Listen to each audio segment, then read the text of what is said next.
If the subject is singular the verb is usually singular in number. अगर कोई subject singular है, ठीक है, अगर कोई सब्जेक्ट क्या है, सिंगुलर सब्जेक्ट है, तो उस समय हमें किसका यूज़ करना है? देखो प्लेज है, ठीक है, इसमें जो भी वर्ब होता है उसमें एस या ईएस अप्लाई कर देते हैं। उसमें क्या कर देते हैं?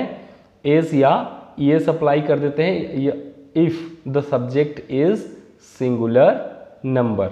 Okay, if the subject is singular noun we should use S और ES with the first form of the verb in the present indefinite tense. अगर कोई सेंटेंस प्रेजेंट इंडेफिनिट टेंस में भी है और उसका जो सब्जेक्ट है वो सिंगुलर सब्जेक्ट है, तो हमें क्या करना है? उस समय वर्ब में एस या ईएस ऐड कर देना है, और ये उसका फर्स्ट रूल है, ठीक है।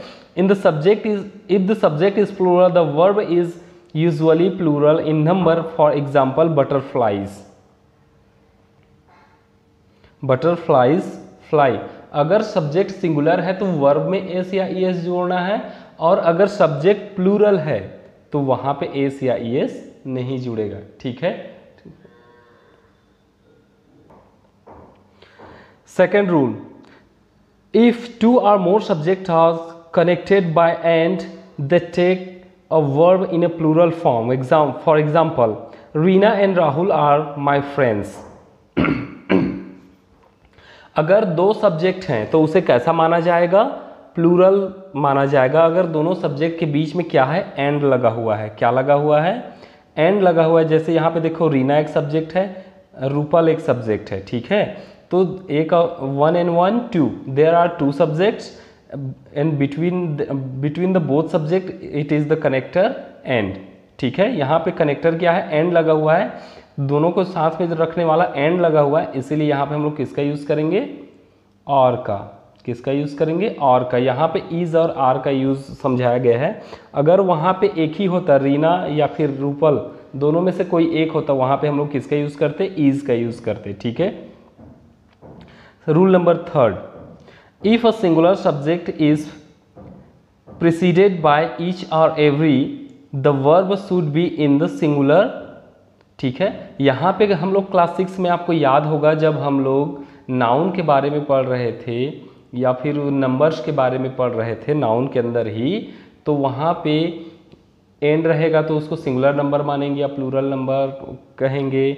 ईच या एवरी रहेगा उसे सिंगुलर नंबर कहेंगे या प्लूरल नंबर कहेंगे। तो सेम वही फार्मूला भी यहाँ पे यूज हो रहा है, ठीक है। अगर ईच या एवरी जैसा कोई वर्ड है किसी सेंटेंस में, तो वहां पे क्या होगा? उसे क्या माना जाएगा?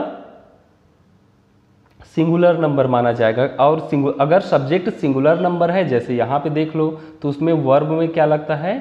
एस लगता है, ठीक है। अगर सब्जेक्ट सिंगुलर है तो वर्ब में क्या लगता है? एस लगता है। इस एग्जाम्पल के थ्रू समझ सकते हैं। Each and every person in the village knows him. Each and every, each and every हो गया, person in the village knows him.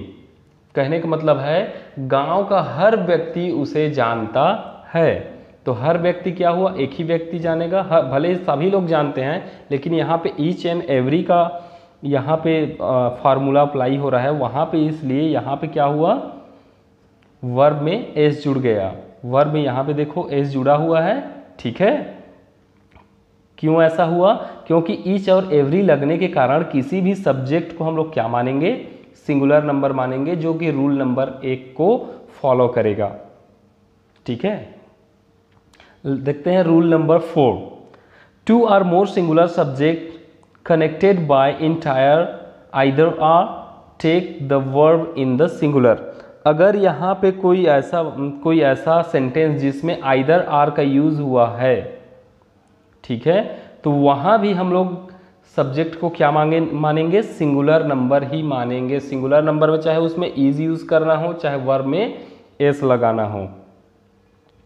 Either Iqbal और Ranbir is the captain of our school hockey team. या तो इकबाल या फिर रणवीर, दोनों में से कोई एक हमारे स्कूल का हॉकी टीम का कैप्टन है। ठीक है, तो यहाँ पे दोनों में से कोई एक, तो इसीलिए यहाँ पे क्या लगा है, इज लगा है। क्या लगा है, इज लगा है।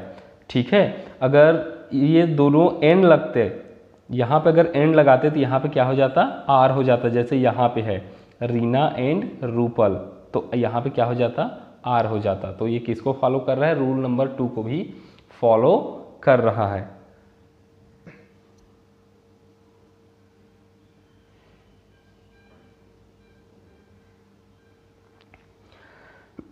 चलिए देखते हैं रूल नंबर 5 क्या कहता है।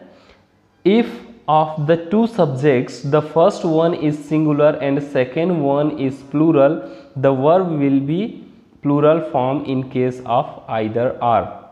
अब यहाँ पे देखिए either are का हमने तो क्या कर लिया, फार्मूला तो पढ़ लिया, लेकिन यहाँ पे देखो पहला वाला जो सब्जेक्ट है वो सिंगुलर है, दूसरा वाला भी क्या है, सिंगुलर है, लेकिन इनमें से पहला वाला सिंगुलर हो और दूसरा वाला प्लूरल हो, जैसे कि रूल नंबर 5 में कह रहा है। इसको एग्जाम्पल से समझ, आइदर निमीज, निमीज सिंगुलर नंबर है, और हिज फैमिली, उसकी फैमिली क्या हो गई, प्लूरल नंबर हो गई। हैव टू पे द मनी, तो इसे हम लोग क्या समझेंगे, प्लूरल नंबर ही समझेंगे। क्या मानेंगे उसे, प्लूरल नंबर ही मानेंगे। ठीक है, इसलिए यहां पे क्या किसका यूज हुआ है, हैव का यूज हुआ है। किसका यूज हुआ है, हैव का यूज हुआ है। हैव का यूज किसके साथ करते हैं, प्लूरल नंबर के साथ करते हैं। ठीक है, और हैज का यूज सिंगुलर नंबर के साथ करते हैं, इसलिए यहां पे किसका यूज किया गया, हैव टू पे मनी, है ना, पैसा देना है। या तो निमिष को पैसा देना है या फिर उसके परिवार को पैसा देना है, दोनों में से किसी एक को पैसा देना है। ठीक है, अब देखते हैं रूल नंबर 6। रूल नंबर 6 में क्या कह रहा है, इसको देख लेते हैं। When two singular subjects are joined by the neither nor use singular verb, for example, अब यहाँ पे either are का मतलब होता है या तो, ठीक है, लेकिन यहाँ पे neither nor का मतलब होता है ना तो वहाँ पे कैसा होगा, इसे भी सिंगुलर नंबर ही, जैसे either are को सिंगुलर मानते हैं, ठीक है, वैसे ही neither nor को भी क्या मानेंगे, सिंगुलर नंबर ही मानेंगे। एग्जाम्पल देखते हैं। Neither Janvi nor her sister was present today, ना ही जानवी और ना ही उसकी बहन यहाँ आज प्रेजेंट थी, was present। Neither Janvi nor her sister, यहाँ पे जानवी और उसकी सिस्टर दो लोग हैं, लेकिन यहाँ पे was लगा है। ठीक है, ऐसा क्यों, neither nor के कारण है। ठीक है, neither nor में होता क्या है कि neither nor में हम उसे क्या मान लेते हैं, उसको हम लोग मान लेते हैं सिंगुलर नंबर। ठीक है, तो यहाँ पे 6 रूल्स हम लोगों ने पढ़ा। हम लोगों ने किसके किसके बारे में पढ़ा, सबसे पहले तो हम लोगों ने पढ़ा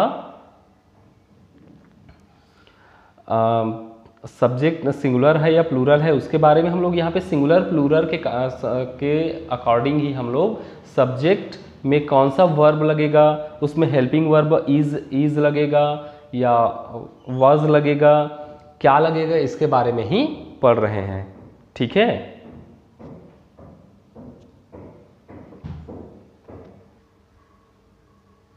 चलिए देखते हैं अब हम लोग रूल नंबर 7। रूल नंबर 7 क्या कहता है, when of the two subjects the first one is singular and the second one is plural in the number, use plural verb in case of neither nor। अगर दो subject हैं, जैसा either और की case में हमने पढ़ा, आइदर और के फॉर्मूले में हमने पढ़ा, वैसा ही सेम नाइदर नॉर है। अगर दो सब्जेक्ट है, उसमें से पहला सब्जेक्ट, जैसे यहाँ पे देखो एग्जांपल में देखते हैं, neither Pooja nor her friends have to come the party, ना ही पूजा और ना ही उसके दोस्तों को पार्टी में आना है। ना तो पूजा और ना ही उसके दोस्तों को, उसके सहेलियों को पार्टी में आना है। ठीक है, सॉरी आए हैं। नाइदर पूजा एक लड़की है, हर फ्रेंड्स बहुत सारी लड़कियां हैं, तो उसे हम लोग क्या मानेंगे, प्लूरल नंबर ही मानेंगे। क्या मानेंगे, प्लूरल नंबर ही मानेंगे। अगर पूजा भी है, पूजा को भी और उसके फ्रेंड्स दोनों को हम लोग क्या मानेंगे, प्लूरल नंबर ही मानेंगे। इसीलिए यहाँ पे क्या लगा है, have come to the party. ठीक है, अगर सिर्फ पूजा होता, यहाँ पे नॉर हर फ्रेंड नहीं होता, तो यहाँ पे क्या होता, हैव की जगह हैज़ को रिप्लेस कर देते, हैज़ हो जाता। ठीक है, तो ये हमें समझना है। Rule number 8, a collective noun takes a singular verb. जो कलेक्टिव नाउन होता है ना, कैसे होता है समझते हैं यहाँ पे। For example, a brood of mosquitoes was floating in the puddle of water. पडल मीन्स क्या होता है, छोटे छोटे गड्ढे, पानी के जो छोटे छोटे गड्ढे होते हैं, या रोड में या फिर गली में कहीं पे जो छोटे छोटे गड्ढे हो जाते हैं। A brood of mosquitoes, brood मतलब क्या होता है, ऐसे एनिमल्स जो बच्चे देने वाले होते हैं या अंडे देने वाले हैं, उसे कहते हैं ब्रूड। तो जो अंडे देने वाले जैसे मुर्गी होता है, उसे क्या कहते हैं, ब्रूड। ठीक है, तो मॉस्किटो भी क्या देता है, बच्चे देता है, अंडे देता है। ठीक है, इसलिए उसे कहते हैं a brood of mosquitoes was floating in the puddle of water. यहाँ पे देखो मॉस्किटोज, एक से ज़्यादा मॉस्किटो है, फिर भी यहाँ पे वॉज लगा है। क्यों लगा है, क्योंकि यहाँ पे ब्रूड लग गया है। ब्रूड को हम लोग क्या मानेंगे, कलेक्टिव नाउन है, इसलिए कलेक्टिव नाउन मीन्स एक से ज़्यादा लोगों का जो एक साथ कलेक्शन होता है, या एक से ज़्यादा चीज़ों को जब एक साथ कलेक्शन करके एक ही चीज़ के जैसा मानते हैं, उसे कहते हैं कलेक्टिव नाउन। ठीक है, क्लास 6 में हम लोगों ने पढ़ा था, बहुत अच्छे से पढ़ा था नाउन के बारे में, और मुझे लगता है आप लोगों को कलेक्टिव नाउन के बारे में बहुत अच्छे से पता है। ठीक है, तो ये आप लोग ईजिली समझ जाएंगे कि ये कलेक्टिव नाउन होने के कारण यहाँ पे वॉज लगा हुआ है। Rule number 9, some nouns which are plural in the form but singular in the meaning takes a singular verb। कुछ ऐसे भी नाउन होते हैं जो नाम से तो प्लूरल लगते हैं, लेकिन वो होते हैं सिंगुलर। ऐसे कौन कौन से होते हैं, जैसे for example social studies. Social study हमारा एक सब्जेक्ट होता है, सोशल स्टडीज़। यहाँ पे देखो स्टडीज़, ऐसा लग रहा है कि प्लूरल नंबर है, बट ये इसका नाम ही प्लूरल दिखने को है, लेकिन ये सोशल स्टडी एक ही होता है, इसलिए यहाँ पे क्या लगा है, इज लगा हुआ है। क्या लगा हुआ है, इज लगा हुआ है। Is a difficult subject for those who don't study regularly. Social study ऐसे स्टूडेंट के लिए बहुत ही कठिन सब्जेक्ट है जो रेगुलर पढ़ाई नहीं करते। ठीक है, तो समझ में आया। यहाँ पे कुछ ऐसे भी वर्ड्स होते हैं जो देखने में प्लूरल लगता है, लेकिन होते वो सिंगुलर हैं। Rule number 10, nouns like a pair of shoes, a pair of scissors etc. are taken as a singular and they take in a singular verb. Nouns like a pair of shoes, pair means जोड़े, जैसे दर्जन हुआ, जोड़ा हुआ, इन सब चीज़ों को हम लोग क्या कहते हैं, प्लूरल नंबर मानते हैं। एक जोड़ी जूते मतलब क्या हुआ, एक से ज़्यादा जूते हैं ना वहाँ पे, लेकिन हम लोग उसे क्या कहते हैं, जोड़ी। जोड़ी को हम लोग क्या मानेंगे, सिंगुलर मानेंगे। ठीक है, डोजन, डोजन मीन्स होता है दर्जन। दर्जन, सपोज हमारे पास I have 1 dozen of banana, मेरे पास 1 दर्जन केला है, तो 1 दर्जन केला है बोलेंगे या केले हैं बोलेंगे, केला है बोलेंगे। ठीक है, तो वैसे ही सेम उसी एग्जांपल से हम लोग समझ सकते हैं। अ pair of tongues was missing from the basket. Tongues means क्या होता है, अ pair of tongues missing from the basket. तो यहाँ पे जो टंग है, पेयर होने के कारण से, जैसा कि यहाँ पे रूल नंबर 8 में दिख रहा है, ब्रूड होने के कारण मॉस्किटोज जो है वो सिंगुलर नंबर हो गया, वैसे ही पेयर लगने के कारण से जो टंग्स लिखा है वो भी सिंगुलर नंबर हो गया। इस कारण से यहाँ पे क्या लगा हुआ है, that's why we are using here were. Okay, let's see the rule number 11, if a plural noun denotes some specific quantity or amount considered as a whole, it takes a singular verb. Example, 100 rupees is a lot of money। अब जहाँ पे 100, जैसे मैंने बताया ना, 100 rupees, 100 मतलब एक ही 100 होता है ना, कई सारे 100 नहीं होते, वो उसे सिंगुलर नंबर ही मानते हैं। ठीक है, क्या मानेंगे उसे, सिंगुलर नंबर। 1000 हुआ, 100 हुआ, लाख हुआ।